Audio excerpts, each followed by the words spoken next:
नमस्कार मित्रांनो, आपला गहू 60 ते 65 दिवसाचा झाल्यानंतर म्हणजेच आपला गहू डिसेंबर महिन्याच्या शेवटच्या आठवड्यात पेरणी झालेली असेल तर मित्रांनो आपल्याला इथे एक फवारणीचं नियोजन करून घ्यायचं आहे, जेणेकरून आपला दाणा फसट होणार नाही आणि आपल्या उत्पन्नात घट होणार नाही यासाठी आपल्याला फवारणीचं नियोजन करून घ्यायचं आहे मित्रांनो।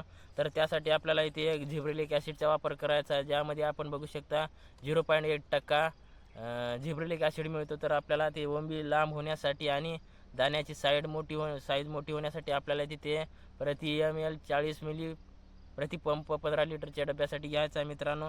त्यासोबत आपल्याला एक बोरॉनसुद्धा घ्यायचा आहे मित्रांनो, कोणत्याही कंपनीचं घेऊ शकता। श्रीकार बोरो हा मित्रांनो हे प्रति पंप आपल्याला 15 ते 20 ग्रॅम घ्यायचा, म्हणजेच जे आपला दाणा आहे तर ते दाणा फुसड बनणार नाही आणि त्या दाण्याचं परागीभवन चांगलं होण्यासाठी आणि वजन चांगलं होण्यासाठी आपल्याला तिथे बोरॉनचा वापर करायचा आहे मित्रांनो, 15 ते 20 ग्रॅम।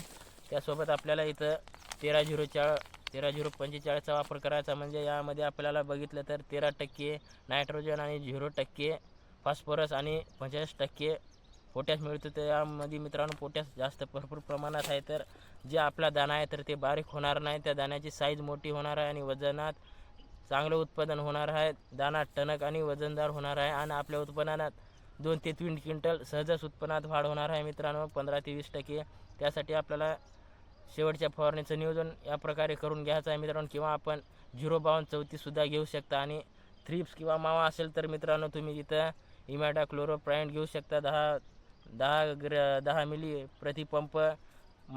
थ्रिप मावा असेल तर नाही तर काय आवश्यकता नाही मित्रांनो। तर अशा प्रकारे फवारणीचं नियोजन करून घ्या। धन्यवाद।